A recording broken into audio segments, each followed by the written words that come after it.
Hi, everybody. Welcome this evening on EduTALK. This is a virtual talk show. It happens every week, but this week on EduTALK we have with us Ms Marva Daniel, and she is the principal of Castries Comprehensive Secondary School in St. Lucia, my second home. Welcome to EduTALK. This is your first time, but it will never be your last, Ms Daniel. Thank you so much for inviting me. Yes. And I hope that this will be very educational and inspirational for me. Oh God, no, it's gonna be for all of the viewers and myself. Um, yeah, so you have been at the Castries Comprehensive Secondary School for over 15 years. Oh, definitely. I started my journey at CCSS, leaving the private sector and joining the teaching profession in October of 1989, before you were Wow. born. Yeah, slightly.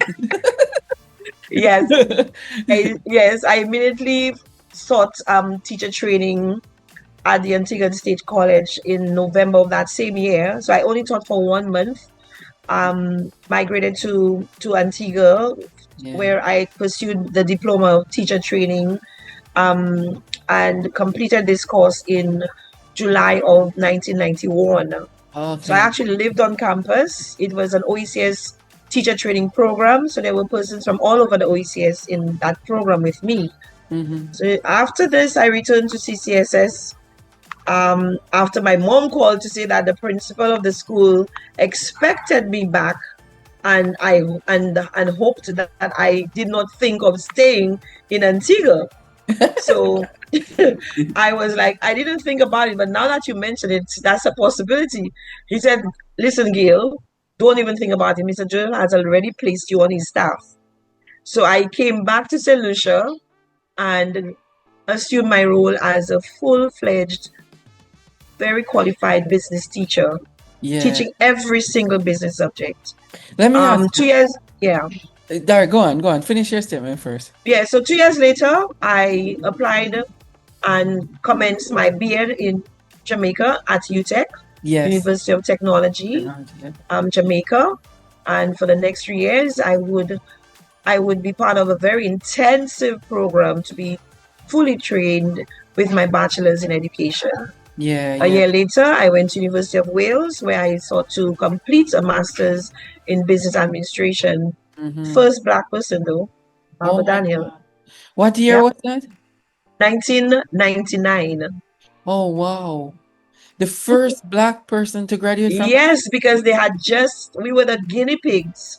The Okay. European Business School of Management Hmm. had, for the first time, run the MBA program, and we were the cohorts, the first group of students for the University of Wales. And my name was the first called at graduation, first What? Black person. Yeah, So let me speak because I wanted to. I'm gonna ask you the other question after. How did you get in as the first black person to in? You say the I University of Wales. yeah, Swansea. I don't know. I seem to have been on some kind of strange wanderlust. I just needed to just be out of St. Lucia, it seems. And when I left in 98, I said, I'm applying to any university. I applied to University of London. I applied to Bath. I applied to Southampton. I applied to Swansea. And Yeah. the first one to respond, I just picked up and left, you know, What? picked up and left. So you wanted to be in Europe. You wanted to I study wanted in to be in Europe. Europe. Yeah, Yes. because you got the Caribbean Hmm. experience and educational Hmm. qualification already. And yeah, that's very, very good. You're very Yep. global mindset. So you have been in the business sector first before education. Yes, definitely. Tell us Hmm. about that. Well, I never wanted to be a teacher. My mom was a teacher, then principal. So she Yeah. was in this noble profession for 42 years. Wow. My aunts, my uncles, cousins, and I saw what it did to the family in terms of not having sufficient time and energy to devote to your children. And I always said to mommy, me, I do not want to be a teacher.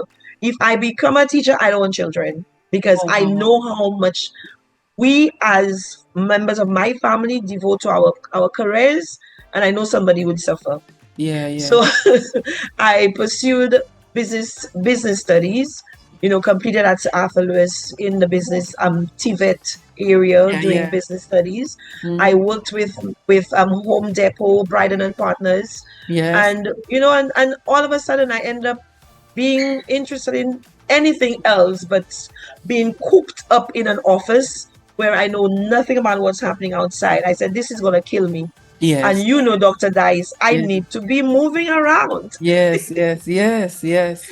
What you know? okay, from the business sector, how did the transition work with you? Did you say to your parents, or especially your mom, it seemed like I'm following in your footsteps. My mom, God bless her soul, would Yeah. not be surprised about anything I did, including what I shared with you today. Yes. My mom always said from the time I was born, I was set on my own path Mm-hmm. as a leader, not a follower. She was not even ready. When she was ready to push, I was already out. Wow. you know.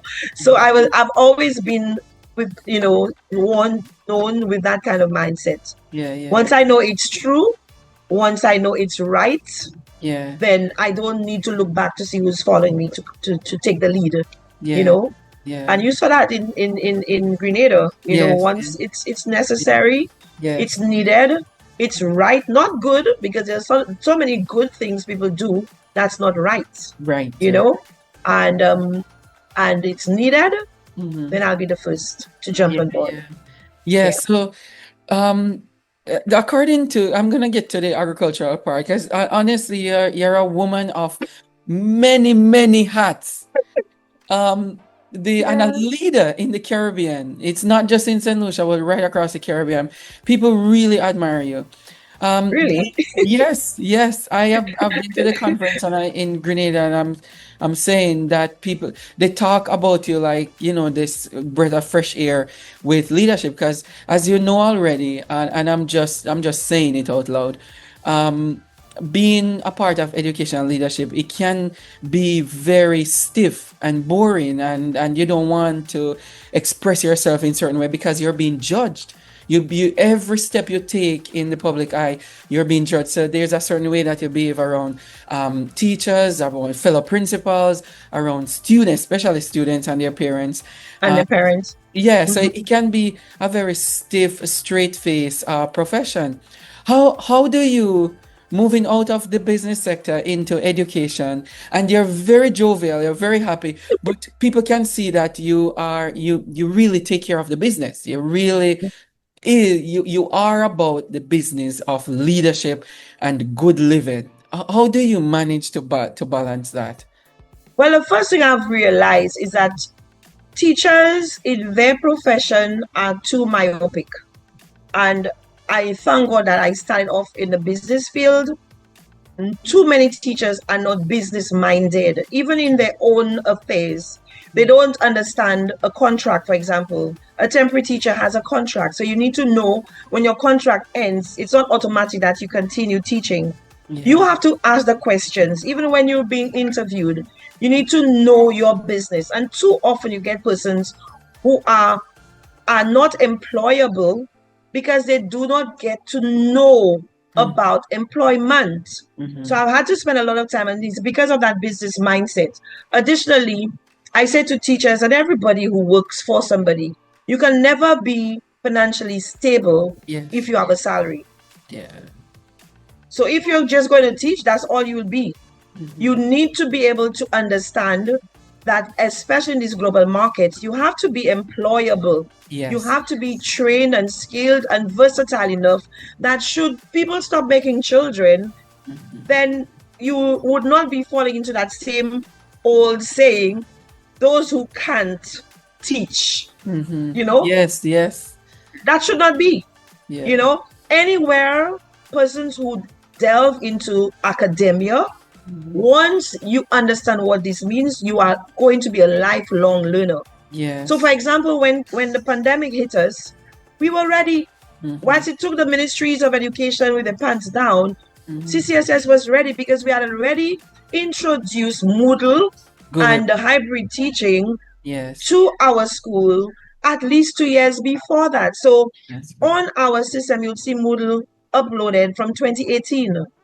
Not even expecting anything like that to happen. Yeah. When the ministry was indicating to us we needed to have a strategic plan in place, we were upgrading teachers, upskilling teachers so that they could navigate on Moodle long before we got these instructions. Yeah. So I said to people, I feel, and most of my colleagues agree, that we have not rested since March 2020. Yeah.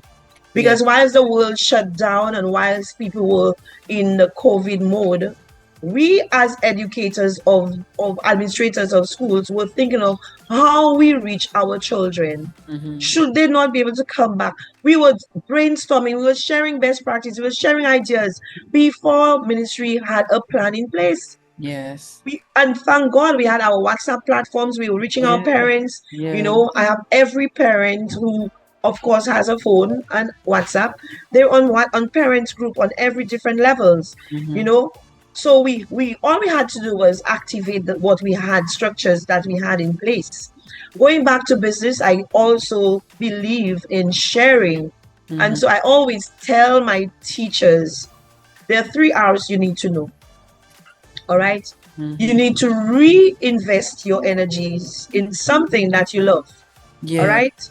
You need to remember when you retire from this job, it's not a retirement where you pack yourself away. It means you're putting on new wheels, even mags. Yes. All right. Yes. And you become this other person that you always dreamt of, and you don't do it then.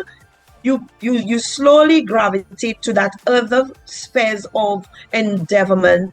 Yes. Whilst you are still there. Yes. So you cement this path.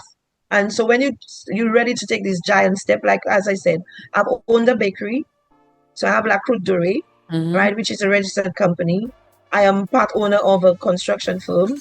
I'm also a part owner of a route band on the most popular route in St. Lucia. Yes. All right. Seen it. I also started just a couple of years ago my own beekeeping company, with my family, and we have a lot of plans because in St. Lucia, I believe that there's so many opportunities for one to not keep all one's eggs in one basket, Yeah.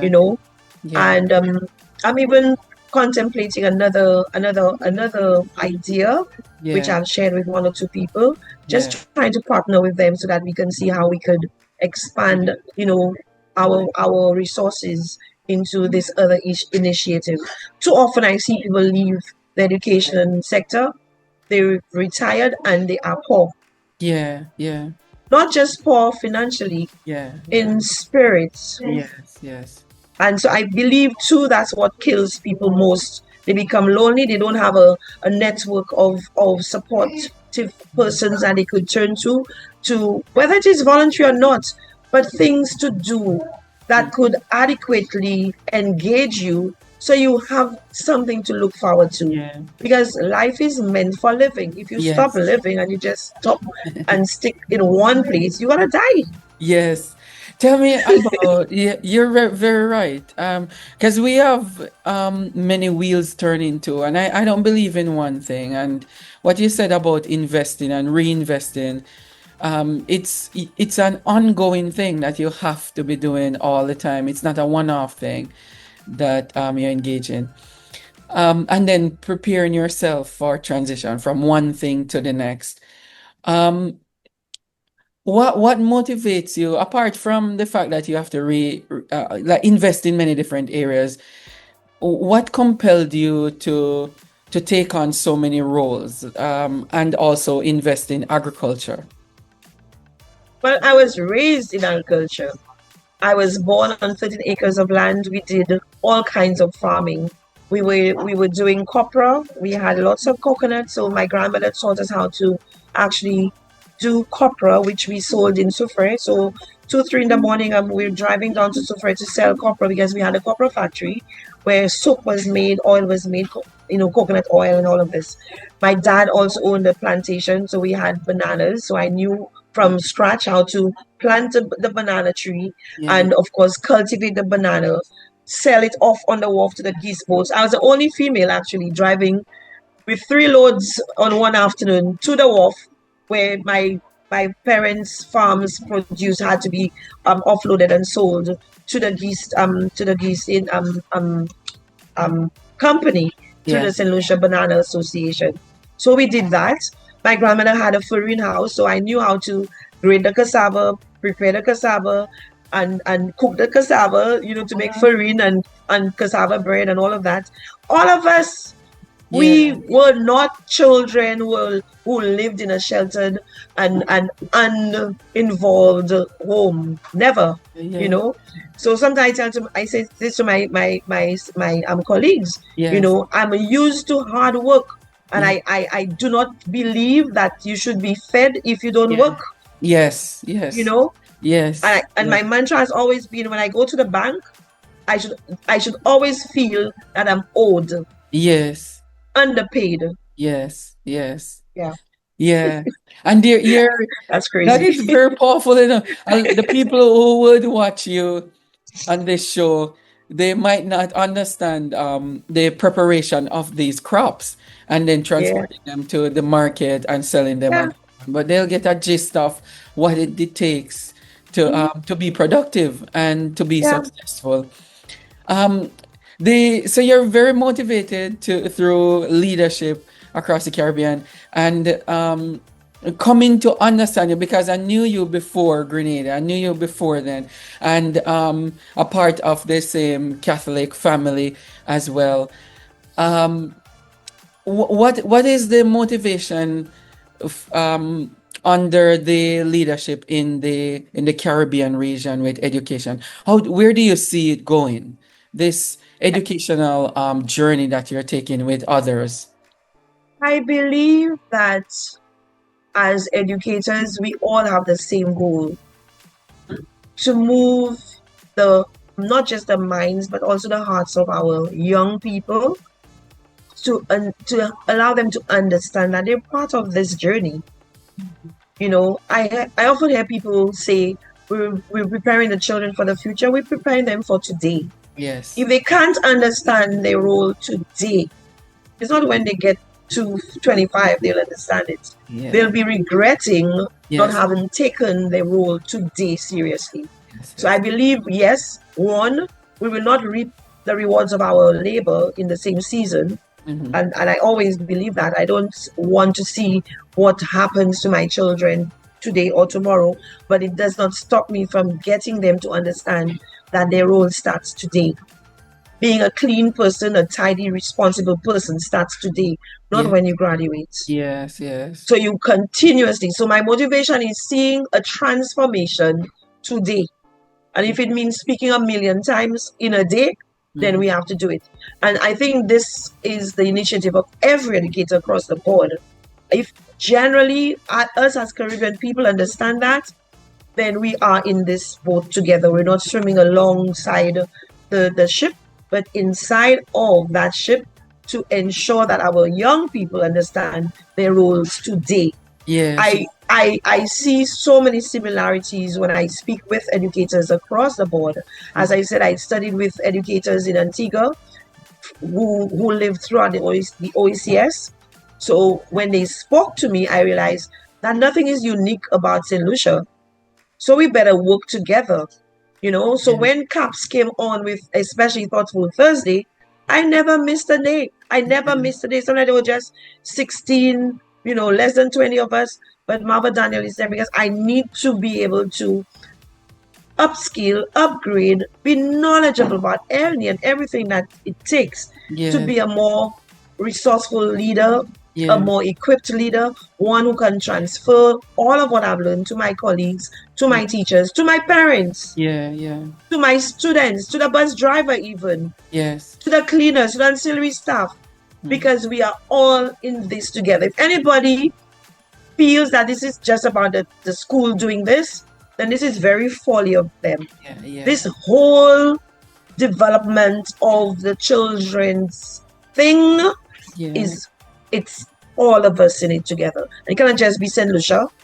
It cannot just be the Windward Islands. It cannot just be Yeah. the Leeward Islands and probably one of us. It cannot just be some of us. It's every single one of us. Yeah. I So, agree. I totally agree. I know, and that's what I see among the islands, the Eastern Caribbean islands, and including Belize too. It's that the camaraderie is strong, and the people want to share. People want to lead. They want better for their communities. They want the students to do well. They want, and by extension, the countries. They want them to yes, be in the right path. Yeah, yeah. I see it. Um, what do you want to tell, especially the young people that you have around you?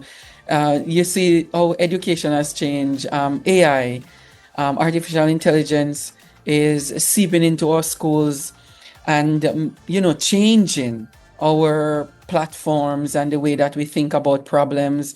It's good. It's a lot of good in it and some bad. How do you see it impacting the youth in terms of what you would say to them growing up, and they will become educators as well? They will lead in business because you're very familiar with the business society. Um, what do you have that you grapple with every day to say to them? Well, I say to my students, and I'm happy I'm at a comprehensive secondary school, Mhm. never limit yourself to just what is given to you. Challenge yourself first, challenge your teachers, and challenge the government, your community, by always learning more than you're given. Mhm. That way, you can be anywhere in the world. Yeah, yeah. Anywhere in the world. Because the world, as we've seen, is so small. Yes. It's so small. Mm. So continue to learn and always remember, do it right.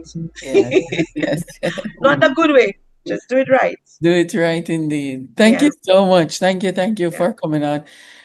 It's a real pleasure to have you on, and we'll have conversations again, especially getting you in the forums that we do from time to time on here. It's very good. It's a breath of fresh air, as I said earlier. Thank you. Yeah. Thank you, viewers, for listening, for viewing. We hope you learned something from our wonderful principal here, Ms Marva Daniel, and she's the principal of Castries Comprehensive Secondary School. She's Yes. not only a principal, she is a go-getter, a trendsetter across the Caribbean, doing very well.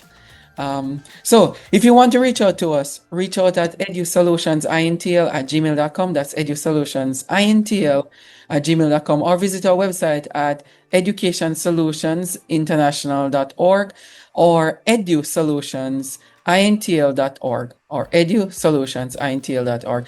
Thank you very much for being on. We'll see you next week with another episode of EduTalk. Well, good, everybody. Thank you. And thank you very much again, Miss Daniel, for being on. You're welcome. Continue doing the very good work that you've been Yeah, doing. no problem. Thank you. Bye, everybody.